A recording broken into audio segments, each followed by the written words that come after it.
তুমি যখন আসবে না সেটা আগে বলতে পারতে তো বাবা, আমি দোকান খুলতাম না। এবার কি করবি রুস্তম, চলো এবার নিজেই কাজটা করা যাক। পেস্টেন ভাই, 2টো ব্রেড আর 2 ডজন পাও দিন। 2 ডজন পা দিয়ে কি করবি? 4টে তো আগেই আছে তোর কাছে। পা নয়, পাও, যেটা তুই চায়ে ডুবিয়ে খাস। পাও, কোনো প্রশ্ন? ওকে। আরে দেখো আমার কাছে নেই। আরে নেই যখন হতে দাও, আমরা না শুনতে চাই না। জোরদার যেটা বলছে সেটা দিন না আপনি। আরে নেই রে বাবা, কিচ্ছু নেই, দোকানটা খালি পুরো, দেখতে পাচ্ছ না? কার দোকান খালি? আরে দোকান দোকান দোকান মানে সব রে বাবা, দেখো কিচ্ছু নেই। চমৎকার চমৎকার চমৎকার, সকাল সকাল সব বিক্রি হয়ে গেছে। আরে কিচ্ছু নেই রে, সব ওয়ার্কার অসুস্থ হয়ে পড়েছে রে বাবা।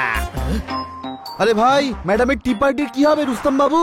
পুরো নামটা বলতে হবে তো বাবা, রুস্তম জি, পেস্তন জি, সোডা বাটলি वाला। আরে না বিস্কুট আছে, না পেস্ট্রি আছে, না সোডা আছে, না বোতল আছে, গোটা নাম বলে কি করব? হ্যাঁ সেটাও ঠিক। কি করব এবার বন্ধুরা, অন্য কোথাও গিয়ে ট্রাই করা যাক। হ্যাঁ চলো। আমি জানি একটা জায়গা যেখানে তোমরা এইসব পেয়ে যাবে। কোথায়? সেই জন্য তো তোমাদের রানীনগরে যেতে হবে। জানি রানীনগর অনেক দূরে, তার জন্য রানীর মাঝখানে লম্বা রাস্তা বানাবার কোনো দরকার নেই। থ্যাংক ইউ পেস্টন ভাই, আমরা এক্ষুনি যাচ্ছি। কিন্তু চেলারাম বেকারি তো বাসি মাল বিক্রি করে। আরে ভাই, কোনো ব্যাপার নয় বাবা, আমার কাছে একটা ফাইন আইডিয়া আছে। কি? তোমরা আমার বেকারিতে নিজেরাই সব বানাও, একদম ফ্রেশও থাকবে আর পরিষ্কারও থাকবে। আইডিয়াটা তো বেশ ভালোই, কিন্তু আপনি আমাদের রানীনগর পাঠাবার আগে যদি বলতেন তাহলে এতক্ষণে পেস্ট্রিও তৈরি হয়ে যেত। এটাও ঠিক বাবা। চলুন পেস্টন বাবু, আমরা আপনাকে সাহায্য করছি। চলো সব জিনিস বানিয়ে ফেলি। ওকে। এইটা হলো কিচেন। কত বড়!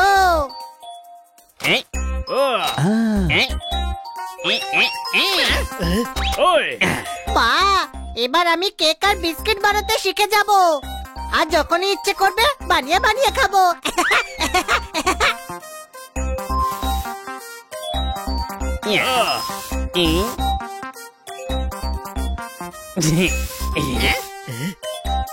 হ্যাঁ শুরু করি। ওয়েট রে বাবা, আগে এই কস্টিউমটা পরে দাও।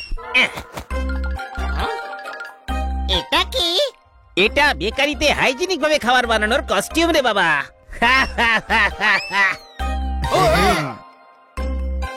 এবার রেডি স্টেডি, নিজেদের সমস্ত এনার্জি ব্যবহার করে আটা মাখতে থাকো।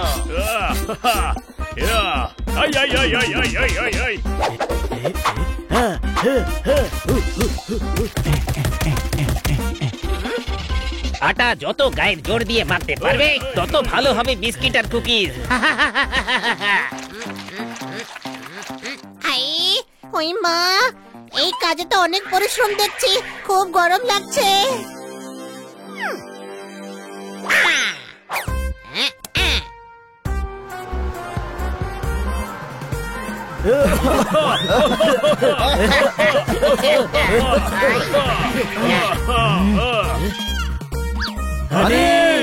খুব গরম লাগছে। গাধা, ফ্যান বন্ধ কর। ওকে। দেখ সময় খুব অল্প, কাজ কর কাজ। হ্যাঁ, এবার সবাই যে যার জগ থেকে জল ঢালো।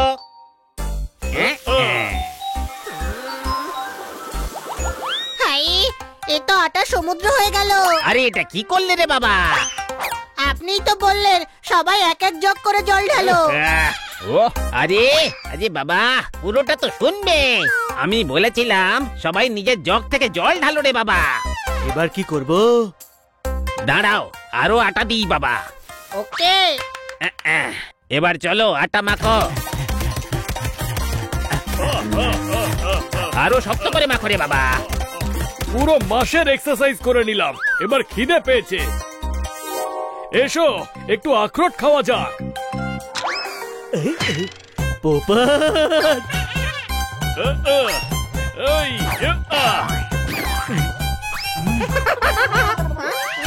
হাই, খুলে গেছে, কিন্তু গেল কোথায়? হাই, ছোট ভাই,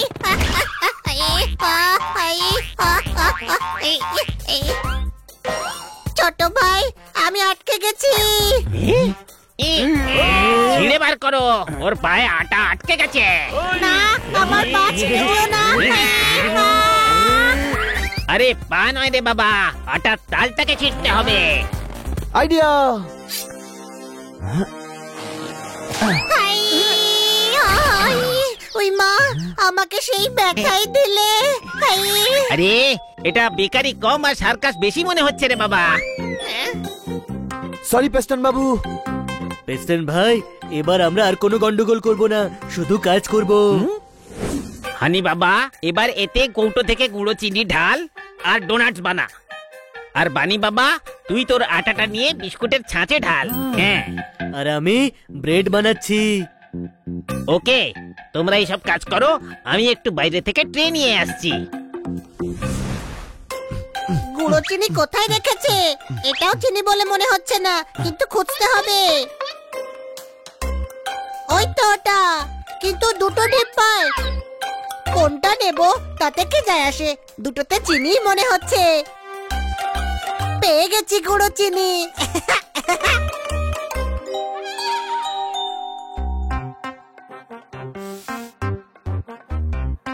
আরে বানি, ওই বিস্কুটের ট্রেটা দে আর এটাকে নিয়ে ওভেনে ঢোকা। এবার ঝটপট।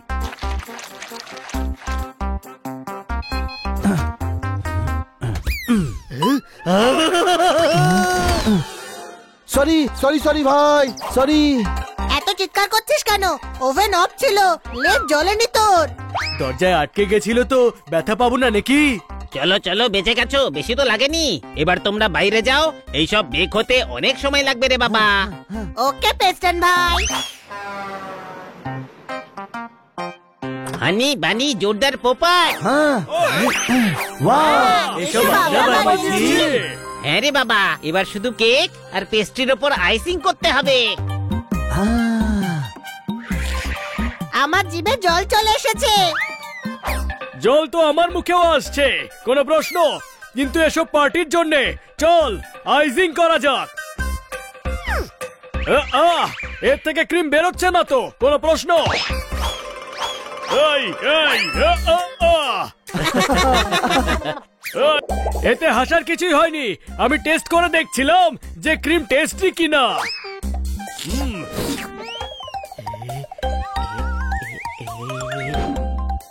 আমার তো ক্রিম বেরোচ্ছেই না। কি মা? হাসি পাচ্ছে, এই নে। বানি,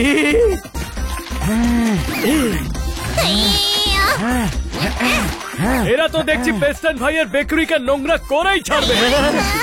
আরে বাবা রে বাবা, এসব কি করছো? তোমরা থামো তো, এটা তো হোলি নয় রে বাবা। আমি তোমাদের সাহায্য করার চেষ্টা করছি আর তোমরা মজা করছো। চলো সরে যাও, আমি নিজে করে নিচ্ছি। Sorry, পেস্টন ভাই। পেস্টন ভাই, ততক্ষণে আপনার বেকারিকে আমরা পরিষ্কার করে দিচ্ছি।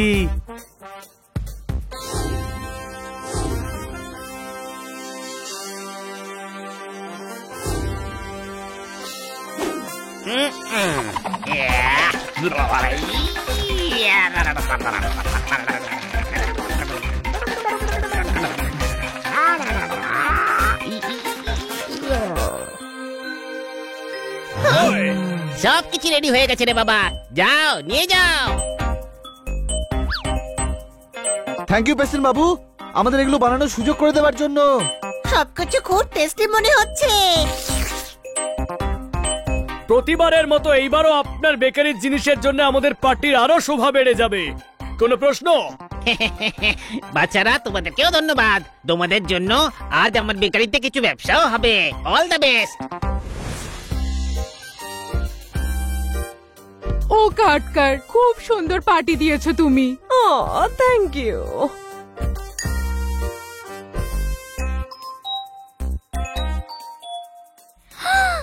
এত ভ্যারাইটি! ও কাটকার, তোমার টি পার্টি সবসময় একেবারে জমে যায়।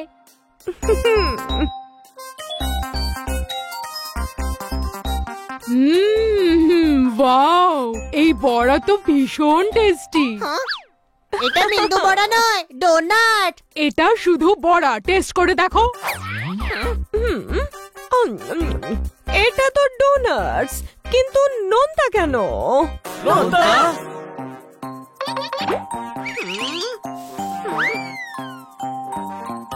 মনে হচ্ছে আমি গুঁড়ো চিনির জায়গায় লবণ দিয়ে ফেলেছি। মিস কাটকার, ও মা, আপনি? হানি সব খারাপ করে দিয়েছিস তো বাবা। আসুন প্রেসিডেন্ট বাবু, আসুন, বসুন না। রুস্তমজি, পেস্টনজি, সোডা বাটলিওয়ালা। আসুন আসুন, বসুন। কিছু হয়েছে নাকি? হ্যাঁ, আমি ওই ডোনাটটা খেলাম যেটা ওরা আমার বেকারিতে বানিয়েছিল। ওই ডোনাটটা একটু... এই ডোনাট আপনার বেকারিতে বানিয়েছেন? খুব সুন্দর। শুধু ভালো নয়, এটা খুবই ভালো। আপনি রোজ 6টা নোনতা ডোনাট আমার বাড়িতে পাঠিয়ে দেবেন। আমার বাড়িতে তো 1 ডজন, সিঙ্গারার থেকে তো এটা বেটার। আপনাদের সবার এটা ভালো লেগেছে? হ্যাঁ, শুধু ভালো নয়, এটা খুবই ভালো। আমি বানিয়েছি। আরে আমি তো এটা আপনাদের খাওয়া থেকে আটকাতে এসেছিলাম, কিন্তু এদিকে তো আমার ব্যবসা বেড়ে গেল। আরে থ্যাংক ইউ রে বাবা, আজ তোর জন্য বেকারি একটা নতুন আইটেম পেয়ে গেল।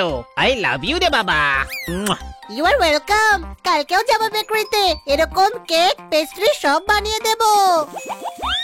আরে বাবা, ক্ষমা দে রে বাবা। ডোনাট পর্যন্ত ঠিক আছে, নোনতা কেক কে খাবে?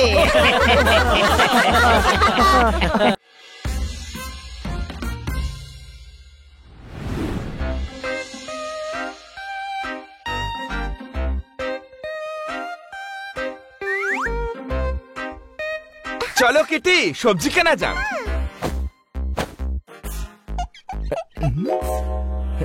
আমার ফেভারিট ঢেঁড়স নেওয়া যাক। আরে ভাই, ঢেঁড়সের এত দাম হয়ে গেল কি করে? ঢেঁড়স বেচছি টাটকা, বাসি পেয়েছেন নাকি?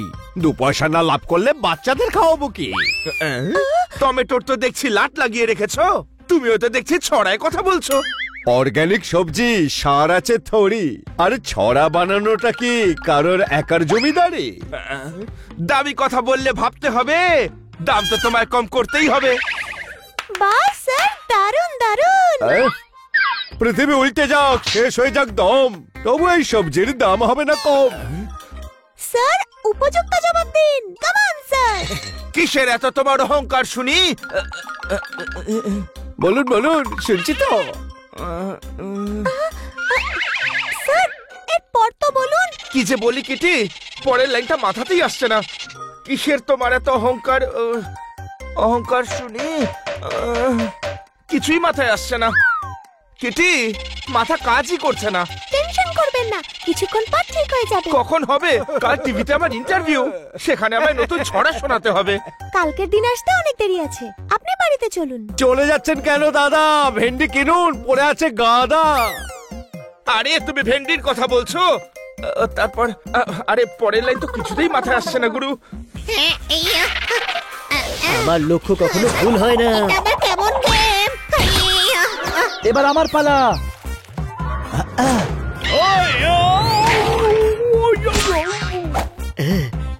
আজ আমি জিতেই ছাড়বো। আরে ভাই, আরে ভাই, ছড়া কিছুতেই মাথায় আসছে না। আরে আমি এমনিতেই এত ঝামেলার মধ্যে আছি, তোমরা আবার ঝামেলা পাকাচ্ছ। হয়েছে কি খান্না বাবু? আরে কিছুতেই আমার মুখ থেকে ছড়া বেরোচ্ছে তা না। আপনার এত ছড়া বলারই বা দরকার কি? হানি, গাধার মতো কথা বলছো কেন? এত বড় সিংহ মুখে ঢুকতে পারে নাকি? না, যখন আমরা শান্তিতে আছি তখন ছড়া বলে বিরক্ত করবে কেন? হ্যাঁ, সব ভেতরেই আটকে থাকছে। ব্যাস এতটুকু ব্যাপার, আপনি একটু ঝুঁকুন।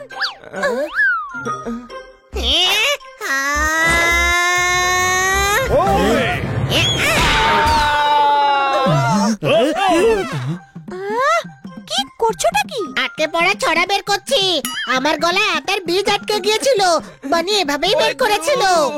আরে গাধা, বীজ নয় ছড়া। খান্না বাবু ছড়া বলতে পারছেন না, কোনো প্রশ্ন? হ্যাঁ গুরু, আজ আমার মাথা কাজই করছে না। তো তাতে এত চিন্তা করার কি আছে? আমার মাথা তো কখনোই কাজ করে না। ঠিক বলেছে। আপনি হানিকে কখনো চিন্তা করতে দেখেছেন? আরে বোঝার চেষ্টা করো, কাল টিভিতে আমার ইন্টারভিউ। একজন কবি যদি ছড়া না বলে তাহলে করবেটা কি? আপনি কেন চিন্তা করছেন? কবিকে বলুন কবিতা বলতে। সেই কবি তো খান্না স্যারই, ওনারই টিভিতে ইন্টারভিউ আছে। আরে ভাই, এ তো খুবই খারাপ খবর। এদিকে এসো আর আমাকে বলো খারাপ খবরটা কি? খান্না বাবুর গলায় ছড়া আটকে গেছে। ওহো, আমি আছি তো, সব ঠিক করে দেবো। যে কোনো ইনফরমেশনই হোক লিক করে দেবো। এদিকে এসো। ওই গুরু, ডক্টর ভালুক চিকিৎসা করবেন। এক্ষুনি বেরিয়ে যাবে। এই বেরোচ্ছে বলে ওয়ে ওয়ে, মরে গেলাম রে। এইভাবে বেরোলো না, আমি আছি তো, এই ছাড়বো। ডক্টর ভাল্লুক, এটা আপনি কি করছেন? ওনার প্রবলেম সলভ করছি। ডক্টর ভালু, এভাবে ঝাঁকালে ছড়া কি করে বেরোবে? ছড়া? সরি, আমি তো ভাবলাম গলায় বড়া আটকে গেছে। খান্না বাবু ছড়া কাটতে পারছেন না, কোন প্রশ্ন? এদিকে এসো। কিছু বড়দের জন্য হয়, কিছু ছোটদের জন্য হয়, যাই হয় ভালোর জন্য হয়। আরে বাহ, আমি তো ছড়া বানিয়ে দিয়েছি, গাছ নাড়িয়ে আমের পাহাড় করে দিয়েছি। এটা তো আর একটা ছড়া হয়ে গেল। Very good. ডক্টর ভাল্লুকও ফটাফট ছড়া বলছেন, শুধু আমিই পারছি না। ছড়া আমার শুনে সবাই হয়ে যাবেন স্তব্ধ। কেউ আমার মুখ থেকে ছড়া করতে পারবেন না। বন্ধ। মারো তালি। খান্না বাবু, পাতার জন্য দই পাওয়া যাবে?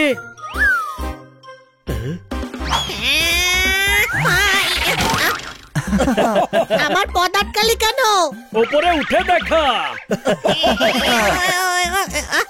এত উপরে আমি পৌঁছবো কি করে? তোদের সঙ্গে খেলবো না রে আমি। ওই, কি হয়েছে খান্না বাবু? ওরে হানিও তো ছড়া বলছে, শুধু আমি বলতে পারছি না। আরে ভাই, খান্না বাবুর এই অবস্থাটা দেখে একদম ভালো লাগছে না। হ্যাঁ, একদম চুপ হয়ে গেছেন। সকালে আমি যখন দই নিতে গিয়েছিলাম তখন উনি ইশারাতেই কথা বলছিলেন, কিছুই বলছিলেন না। সত্যি কথা বলতে খান্না বাবুর ছড়া ছাড়া দিনটা কেমন পানসে পানসে লাগছে। কোনো প্রশ্ন? হ্যাঁ, বন্ধুরা, আমরা ছড়া বানাতে খান্না বাবুকে সাহায্য করব। আমরা কি করে করব? আমরা কি কবি নাকি? আরে খান্না বাবুকে এমন ভারী ছড়া লেখেন নাকি? এমন হয়, নোংরা উঠিয়ে বাইরে ফেলে দিলাম, রুটি ভেবে পরোটা খেয়ে নিলাম। মারো তালি। হ্যাঁ ভাই, ও ঠিকই বলছে। ওনাকে এমন ছড়া শোনাবো যেটা শুনে উনিও ছড়া ভাবতে শুরু করবেন। চলো। আমের গাছে এসেছে মুকুল, আমের গাছে এসেছে মুকুল। খুব ভালো। এরপর? আরে ভাই, তারপর তো ভাবতেই পারছি না। আবার ট্রাই করুন। আমের গাছে এসেছে মুকুল, তারপর আরে আরে ভাই, বৃষ্টি হয়েছে তাই ফুটে উঠেছে ফুল। ঠোকো তালি। মা ছোট ভাই। আরে বাহ, তুমিও ছড়া বলছো? না, আমরা আপনাকে সাহায্য করতে এসেছি। কোনো প্রশ্ন? হ্যাঁ, কাল আপনার ইন্টারভিউর আগে আপনাকে ঠিক করে আপনাকে দিয়ে ছড়া বলিয়েই ছাড়বো। আরে কিন্তু আমি তো পারছি না। না, সেই জন্যই তো আমরা সাহায্য করতে এসেছি। শুরু করুন। পালোয়ানদের জন্য খুলে গেছে আখড়া। Yes, you can do it. হ্যাঁ বলুন খান্না বাবু। তে তো হয় ভীষণ কাড়া। কোনো প্রশ্ন? কোনো প্রশ্ন নয়, মারো তালি বলতে হয়। আরে ভাই, সেটা তো আমি বলবো, কিন্তু বলবো কি করে? ছড়া তো সম্পূর্ণই করতে পারছি না। এক কাজ করি, প্রথম লাইনটা আমরা বলছি, তার সাথে মিলিয়ে পরের লাইনটা আপনি বলুন। আমি বলবো। আমি গাধার পিঠে বসে কান ধরেছি। ধরেছি। ভাবতেই পারছি না, মনে হচ্ছে যেন আমি ভাবার ক্ষমতাটাই হারিয়ে ফেলেছি। মারো তালি, হয়ে গেছে ছড়া। আমি গাধার পিঠে বসে কান ধরেছি, এমন মনে হচ্ছে কেউ আমার চুল টেনে ধরেছে। মারো তালি। আরে এটা কোনো ছড়া নয় রে ভাই, আমি আমার মাথার কন্ডিশনটা বোঝাচ্ছি।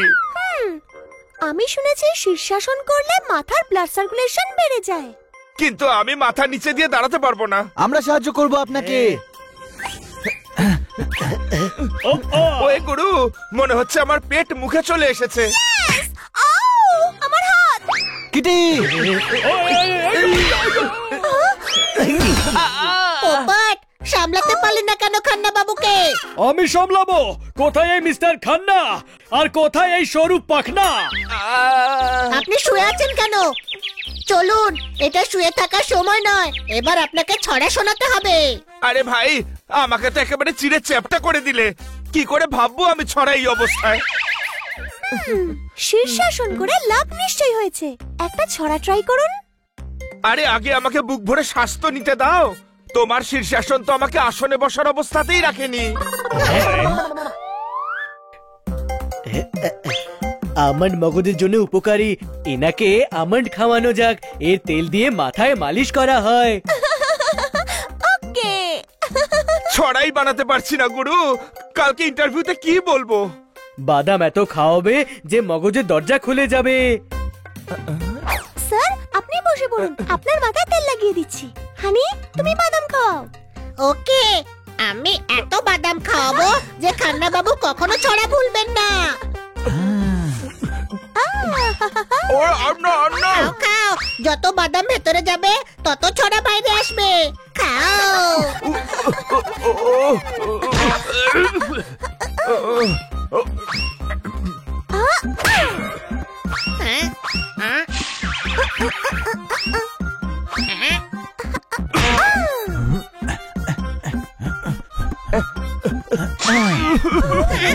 আরে ভাই থামো, ওইভাবে হবে না, আমার মাথায় কাজ করছে না। সরি স্যার, মনে হচ্ছে বেশি বাদাম খাওয়ানো হয়ে গেছে। কোনো ব্যাপার না, তোমরা তো আমাকে সাহায্যই করছিলে। সাহায্য করতে চাইছি কিন্তু সাহায্য করতে পাচ্ছি না। বন্ধুরা, আমি শুনেছিলাম যে 2-3টা কাজ একসঙ্গে করলে মাথা শার্প হয়ে যায়। যদি আমরা এরকমই কিছু করাই তাহলে হয়তো ওনার মাথা আবার খুলে যাবে। হ্যাঁ, এটা ঠিক আছে। ওকে, সেটাও ট্রাই করে দেখা যাক। স্যার, আপনি বই পড়তে পড়তে এক হাত দিয়ে লেবু চিপে অন্য হাত দিয়ে আটা মাখুন। আর সেটা করতে করতে বই পড়ুন। লেবু চটকে একজন রাজা আটাকে বলল। স্যার, 3টে কাজ একসাথে করতে হবে। ও ওরে বাবা, ওকে।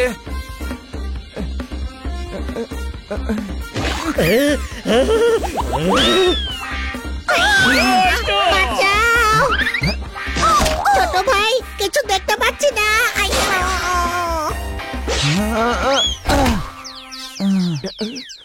এনা ছড়া ঠিক করতে করতে আমাদের 12টা বেজে যাবে। এনার দ্বারা হবে না। কোনো প্রশ্ন হবে না মানেটা কি? কাল ইন্টারভিউতে ছড়া বলতে হবে। বলুন খান্না বাবু, উঠিয়ে আছাড় মারবো পালোয়ানকে। পরের লাইন বলুন। আরেকটা ট্রাই করছি। গাছ থেকে লাফিয়ে বাঁদর ছাদে এসে পড়লো। লাফ দিয়ে বাঁদর ছাদে এসে পড়লো। ওই ছাদে যত পাখি ছিল সব উড়ে গেল, মুখ থেকে যা বেরোলো ছড়া হয়ে গেল। ম্যাচে আমি শুধু 4 আর 6 মারবো। এবার আমি ইন্টারভিউয়ে নতুন ছড়া শোনাবো। মারতালি। আপনি ঠিক হয়ে গেছেন স্যার, কালকে আপনার ইন্টারভিউ জমে যাবে। থ্যাংক ইউ বন্ধুগণ, থ্যাংক ইউ। ওই তোমাদের চেষ্টাতেই আমি ঠিক হয়ে গেলাম। তোমরা আমাকে বাঁচিয়েছো গুরু। এবার আপনি সব লোকেদের থেকে আমাদের বাঁচাবেন। কেন? যখন সবাই জানতে পারবে যে আমাদের জন্য আপনি আবার ছড়া বলতে শুরু করেছেন, তখন সবাই আমাদের খুব মারবে, তাই না? দাঁড়াও, তুমি দাঁড়াও। আমাকে নিয়ে মজা করা হচ্ছে। হ্যাঁ, দাঁড়াও, দাঁড়াও, দাঁড়াও।